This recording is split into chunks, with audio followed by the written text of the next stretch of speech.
Hi hello friends, പുതിയൊരു വീഡിയോയിലേക്ക് എല്ലാവർക്കും സ്വാഗതം. ഇന്ന് നമ്മൾ നോക്കാൻ പോകുന്നത് ശ്രീകാന്തോ എന്ന ബംഗാളി വെബ് സീരീസിൻ്റെ 5ാമത്തെ എപ്പിസോഡ് വീഡിയോ ആണ്. ഇതിൻ്റെ മുമ്പത്തെ വീഡിയോസ് കാണാത്തവർക്ക് വേണ്ടി വീഡിയോയുടെ ലിങ്ക് ഡിസ്ക്രിപ്ഷനിൽ പ്ലേസ് ചെയ്യാം. അപ്പോൾ നമുക്ക് ഒട്ടും സമയം കളയാതെ നേരെ വീഡിയോയിലേക്ക് പോവാം.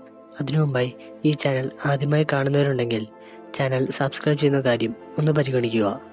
എപ്പിസോഡിൻ്റെ സ്റ്റാർട്ടിങ്ങിൽ പിയലിയുടെ ഫ്ലാറ്റിലേക്ക് വരുന്ന അന്നയെയാണ് കാണിക്കുന്നത്.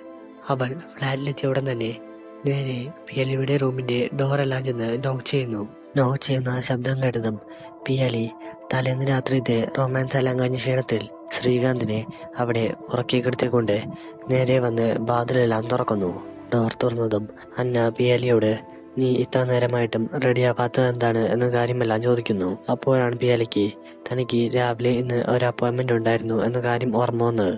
ഇവരുടെ ഈ സംസാരത്തിനിടയിൽ അന്ന ബെഡ്റൂമിൽ ശ്രീകാന്ത് കിടന്നുറങ്ങുന്നത് കണ്ട് അന്നയ്ക്ക് പിയാലിയുടെയും ശ്രീകാന്തിൻ്റെയും ബന്ധത്തെപ്പറ്റി ഒരു സംശയമെല്ലാം തോന്നുന്നു.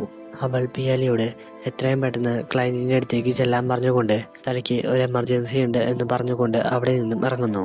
അവിടെ കച്ചിത് കുറച്ച് സമയം കഴിഞ്ഞിട്ടുള്ള സീനാണ് കാണിക്കുന്നത്. ആ സമയം ഉറക്കത്തിൽ നിന്നും എഴുന്നേറ്റ് വന്ന ശ്രീകാന്ത് സർവന്റിനോട് പിയാലി എവിടെ പോയി എന്ന കാര്യമെല്ലാം ചോദിക്കുന്നു. എന്നാൽ ആ സമയം ആരോ കോളിംബെല്ലാം അടിക്കുന്ന ശബ്ദം കേട്ട് ശ്രീകാന്ത് അതാരാണ് എന്നെല്ലാം നോക്കാൻ വേണ്ടി അവിടേക്ക് ചെല്ലുന്നു.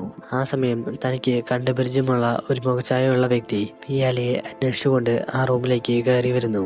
നായകൻ പിയാലി പുറത്തു പോയിരിക്കുകയാണെന്നും ഉടനെ വരും എന്നെല്ലാം പറഞ്ഞുകൊണ്ട് അയാളെയും കൂട്ടിക്കൊണ്ട് റൂമിലുള്ള ഒരു ചെയറിൽ ചെന്നിരിക്കുന്നു. ആ വ്യക്തി ശ്രീകാന്തിനോട് നിനക്ക് പിയാലിയെ എങ്ങനെയാണ് പരിചയം എന്ന കാര്യമെല്ലാം ചോദിക്കുന്നു. ഇത് കേട്ടതും ശ്രീകാന്ത് താനും പിയാലിയും ഒരു നാട്ടുകാരായിരുന്നുവെന്നും പിന്നീട് പല കാരണത്താൽ രണ്ടുപേരും 2 ടൗണുകളിലേക്ക് താമസം മാറിയത് കൊണ്ടാണ് ബന്ധമെല്ലാം നഷ്ടപ്പെട്ടു പോയതെന്ന് അയാളോട് പറയുന്നു. അവർ രണ്ടുപേരും പരസ്പരം സംസാരിക്കുന്ന ഇതേ സമയം പിയാലി മറ്റൊരിടത്ത് ഒരു വ്യക്തിയുടെ കൂടെ ഫിസിക്കൽ റിലേഷൻഷിപ്പിലെല്ലാം പോകുന്നത് നമുക്ക് കാണാൻ സാധിക്കും. അങ്ങനെ അവർ രണ്ടുപേരും കൂടി അവിടെ ഉണ്ടായിരുന്ന ചെസ് ബോർഡെല്ലാം എടുത്തു വെച്ച് ചെസ് എല്ലാം കളിക്കാൻ വേണ്ടി തുടങ്ങുന്നു. ഈ സമയം പിയാലി തൻ്റെ മീറ്റിംഗ് എല്ലാം കഴിഞ്ഞു എന്ന് പറഞ്ഞുകൊണ്ട് സന്തോഷത്തോടെ വേഗം ഫ്ലാറ്റിലേക്ക് കയറി വരുന്നു. എന്നാൽ ഈ സമയം നായകൻ്റെ കൂടെ ആ സ്ട്രേഞ്ചർ ഇരിക്കുന്നത് കണ്ട് പിയാലിയുടെ മുഖത്ത് എക്സ്പ്രഷൻ എല്ലാം ചെറുതായിട്ടൊന്ന് മാറുന്നു. അവൾ ഉടൻ തന്നെ റൂമിൽ പോയി അയാൾക്ക് കൊടുക്കാനുള്ള കുറച്ച് പൈസ എല്ലാം എടുത്തുകൊണ്ട് കൊടുക്കുന്നു. അവൾ അയാളോട് പൈസ എണ്ണി നോക്കാൻ വേണ്ടി ആവശ്യപ്പെടുന്നു.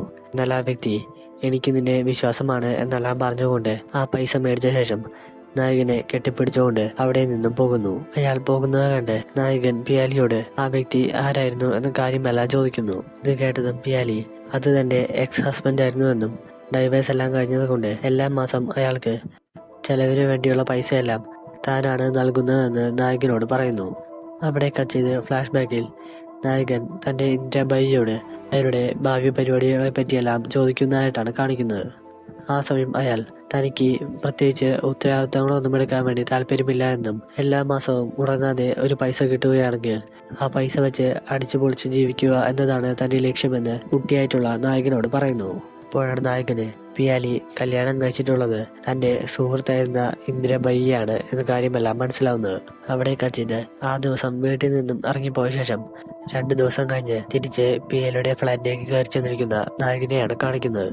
ഈ സമയം പിയാലി ആരോടും പറയാതെ ഇറങ്ങിപ്പോയതിന്റെ പേരിൽ അവനെ വഴക്കെല്ലാം പറയുന്നു. എന്നാൽ നായകൻ പിയാലിയോട് എന്തിനാണ് കല്യാണം കഴിഞ്ഞ കാര്യമെല്ലാം തന്നിൽ നിന്നും മറച്ചു വെച്ചത് എന്നുമെല്ലാം ചോദിച്ചുകൊണ്ട് പിയാലിയോട് ദേഷ്യപ്പെടുന്നു. എന്നാൽ അവൾ തൻ്റെ കല്യാണം എന്ന ചാപ്റ്റർ കഴിഞ്ഞുവെന്നും അതുകൊണ്ടാണ് താൻ അതിനെപ്പറ്റിയൊന്നും പറയാതിരുന്നതെന്ന് അവനെ പറഞ്ഞ് മനസ്സിലാക്കാൻ വേണ്ടി നോക്കുന്നു. എന്നാൽ നായകനാവട്ടെ അതൊന്നും കേൾക്കാൻ പോലും കൂട്ടാക്കാതെ ദേഷ്യപ്പെട്ടുകൊണ്ട് അവിടെ നിന്നും ഇറങ്ങിപ്പോകുന്നു. അവിടെ കച്ചിത് കൊൽക്കത്തയിലെ ഒരു വീടിന്റെ കോളിംബെല്ലാം അടിച്ചുകൊണ്ടിരിക്കുന്ന നായകനെയാണ് കാണിക്കുന്നത്. ഈ സമയം ഒരു ചെറിയ പെൺകുട്ടി വന്ന് വാതിലെല്ലാം തുറന്ന ശേഷം നായകനോട് താൻ ആരാണ് എന്ന കാര്യമെല്ലാം ചോദിക്കുന്നു. ഞാൻ നായകൻ തൻ്റെ അമ്മ ഇവിടെയാണ് താമസിക്കുന്നതെന്നും താൻ അവരെ കാണാൻ വന്നിരിക്കുന്നതാണ് എന്ന് ആ കുട്ടിയോട് പറയുന്നു. അപ്പോഴാണ് നമുക്ക് നായകന്റെ അമ്മ നായകന്റെ അച്ഛൻ മരിച്ച ശേഷം വേറെ കല്യാണം കഴിച്ചു പോയി എന്ന കാര്യമെല്ലാം മനസ്സിലാവുന്നത്.